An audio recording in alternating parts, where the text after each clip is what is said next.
So, you're going to be a touring drummer. Whether this is your first, your fifth, your 10th, or even your 100th tour, there is so many things that can go wrong when you hit the road as a drummer. Whether it be your gear, whether it be money, whether it be your bandmates, there is so many different things that can throw you off and make you feel like you are not being as efficient as you could be on the tour that you are on. Now, I've been touring for the last 15 years, on and off since COVID, not as much, but I picked up a lot of tips and tricks that anytime I get the call to go on a tour that I can make it, I'm going to put these tips and tricks into action, strategize, have a game plan, and then make the most of my trip while I hit the road, while I get to perform for people. And I'm going to make it the best experience for everybody, not just me, but everyone included. So I wanted to give you guys a few of the tips and tricks I've picked up in my last 15 years of touring that's going to help you be a more efficient, more professional, and just in general have a better time on the road as a touring drummer. It is a very difficult thing to get on the road and tour being the drummer of a band. There's a lot of pieces, there's a lot of moving parts, there's a lot of things to remember, and there's a lot of things that can go wrong. So I just wanted to give you guys a little bit of the insight on the things that I focus on before I hit the road. So this is a few do's and don'ts for professional drummers as they hit the road on tour. Now, if you guys can, please hit the subscribe button down below. That would be awesome. If you can, like and share the video. I just want to share a little bit of the wisdom that I've picked up on the road as a touring drummer, because it is very difficult to know what you should be and what you shouldn't be focused on, or some of the things that can definitely be a slippery slope for you as a touring drummer. It can make your experience so much better or so much worse if you focus on a few things and get them right. So let me go ahead and drop a few of those tips and tricks on you right now. Tip number one, don't just blow your money, save your money. Now, money is very, very tough to come by when you're first starting out as a touring drummer. There's a lot of stuff that your band is going to want to spend money on. There is going to be food, hotels, whatever, but you don't really need to spend money on those things. If you can, rent a van if you don't already have one, and try to sleep in it. Walmart parking lots are free. Usually you can sleep outside the venue if you're not in a sketchy area, and try to be as frugal as possible. For me, I used to allocate myself about $10 a day food budget if I had a show. Now, days when we didn't have a show, it was an off day, a little bit different. I might give myself a little bit more leeway, because if we had a show, most of the time, if you're on a tour package, there will be some kind of catering or per diem that you can talk to with the promoter ahead of time. That way you have some kind of situation for dinner, and you don't have to worry about it, since you're probably loading into the venue around 3 or 4 in the afternoon anyways. Now, if you're an opening band, money is very hard to come by. You're only going to probably make a few $100 if you're lucky, and then you're probably going to have to put a lot of that back into the band, into a van fund, into gas, things like that. So you don't want to necessarily just go blow a bunch of money. You definitely want to start with as much money as you can save up before the tour. Once you know you're going on tour, just start saving money right then, as much as you can. If you can save over $1,000 for, say, a 2-week tour, it's awesome to have that money just in case of emergency. You can always back up on it in case something crazy happens, God forbid, but if it does, you have some kind of cushion there. And yeah, you want to be able to budget yourself, basically like you would at home, so you can pay your bills. You want to just keep some kind of money saved and always have a budget that you're aiming for. For me, I used to buy a loaf of bread, some kind of deli meat, some ice, put it all in a cooler, and then I pretty much could make, ham sandwiches for 2 or 3 days on about $10, $12 worth of money. So it was something where I could always back that up, and if, I happened to make a few extra bucks, or if we had a bigger per diem than I thought, yeah, maybe we'd hit some food on the way, get some gas station food, Wawa, Sheetz, maybe McDonald's, whatever it was. We wanted to do as much on our own as we could. So money is something that you should take very seriously. Don't just blow it. Don't just go buy a bunch of stuff, start buying band t-shirts and all this stuff just because it's the opportunity to do it. Nowadays, you can buy all that stuff online when you get home and you are back from tour, safe in your house, really comfortable, going, cool, I saved $600 on this. I didn't blow as much money as I thought.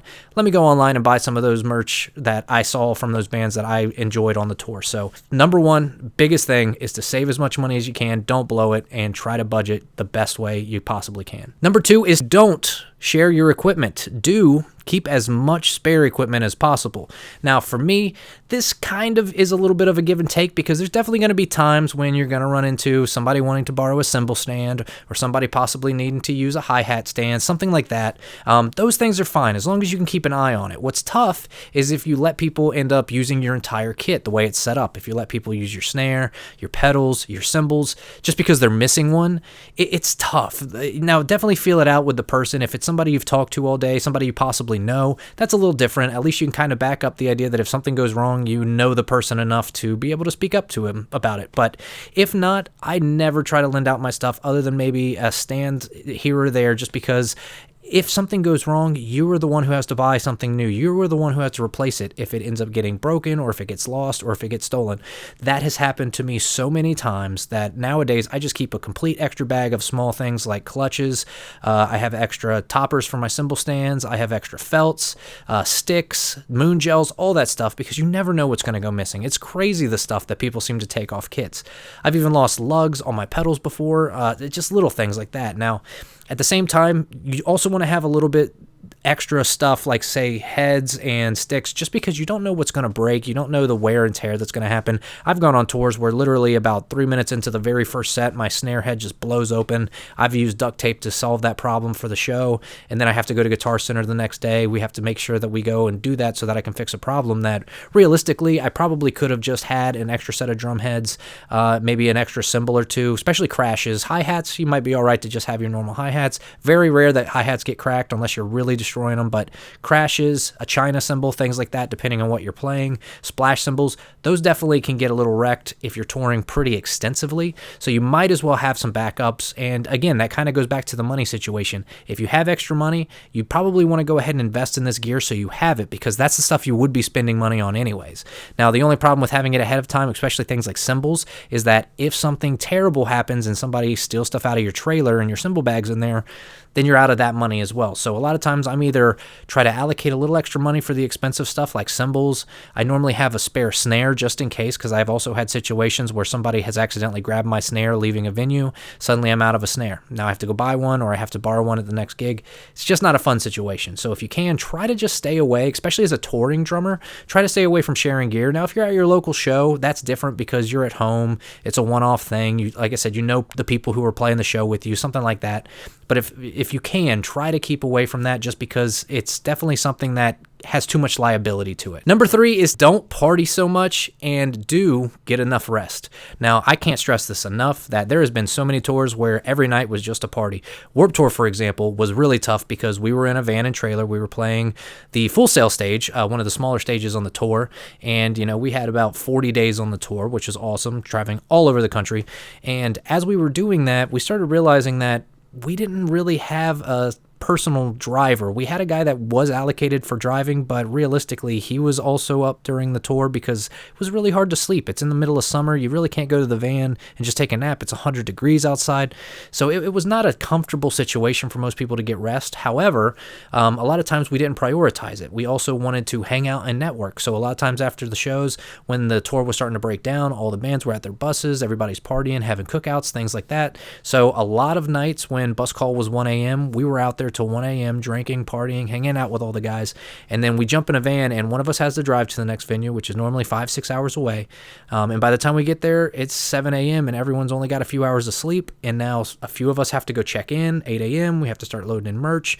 So it definitely was a catch-22 because you want to get enough rest. You definitely want to be able to keep your body, healthy enough to where you can actually perform well for the audience. You want to be able to really make an impact. And a lot of times I think that comes down to your ability to stay well rested, because mentally and physically it's exhausting and it's draining. Now, club tour is a little different. You have a little bit more time. Something like a festival tour like Warped Tour is tough because you're there till 10, 11, 12 at night, and then you got to check in by 8 a.m. the next day most of the time. But if you are on a club tour, you can normally get there 3, 4 in the afternoon. You can load in. You can start to see the venue.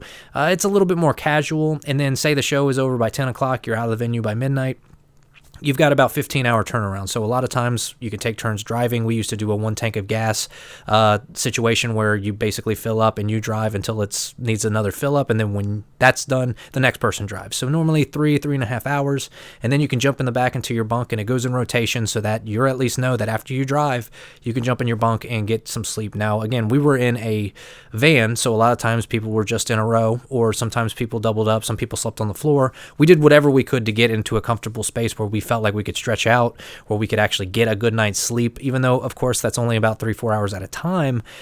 Still, 4 hours, in 2 chunks and getting 8 hours total is still much better than getting 3, 4, 5 hours entirely and then going about a 10 to 12 hour day. So do what you can there and make sure you have a good pillow for neck support. Make sure you have decently comfortable blankets so that you're not freezing all night and that your way you're comfortable and you can actually have a good night's sleep as best you can. Now, it is tough. Again, there's going to be days where you guys are just physically exhausted. We used to have a rule that most of the time on our off days, if we had an off day the next day, we would normally get a hotel that night if we could.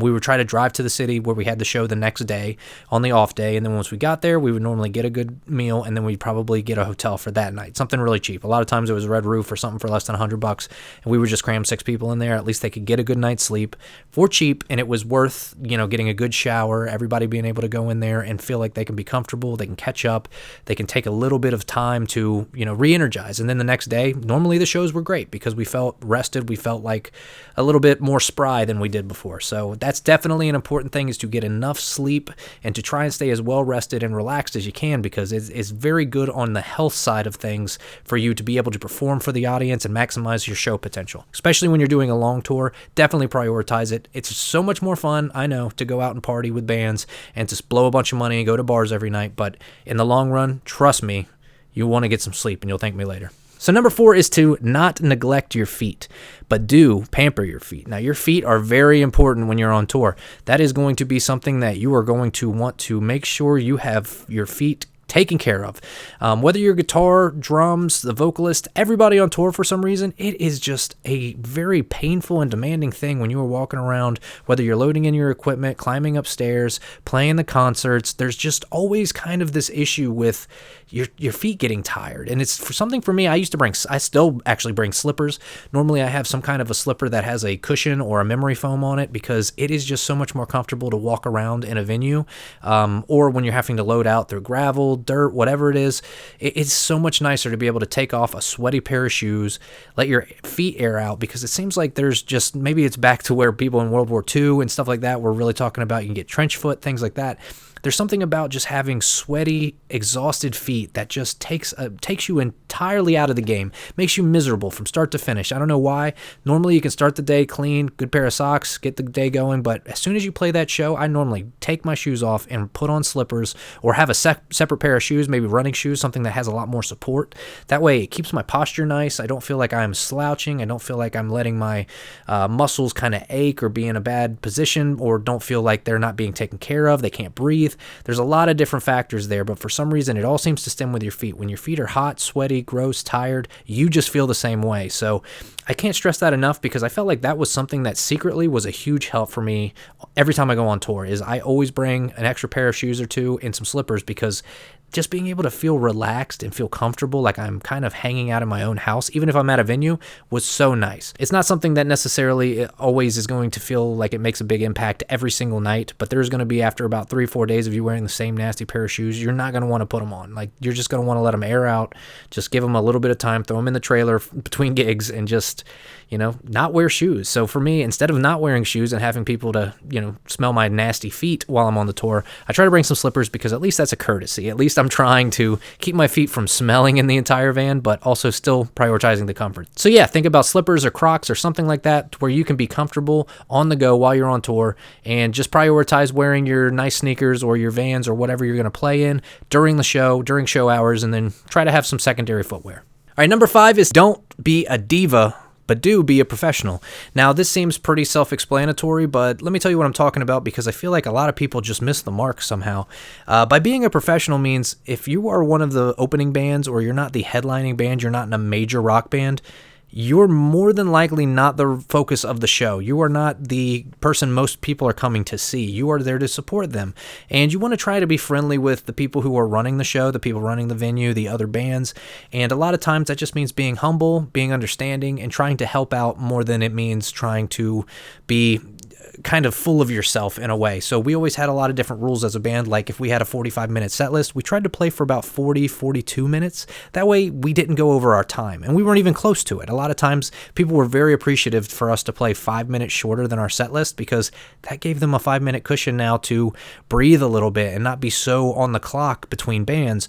Or, at the end of the night, same thing, help everybody thank everybody in the venue, tell everybody you had a great time, tell them thank you for the support, and while we're playing the show, talk about the bar specials, really shout out the venue and the bands, make people feel like you actually care about them as a fellow musician or somebody that's out trying to make money on this, because everyone there, it's a job. Like, everyone's trying to make money, everybody's trying to spread the word of their band or their venue, or trying to make a good time for everybody that's there. They want the people to have a good time, buy drinks at the bar, bands want people to buy their merchandise, so networking is great.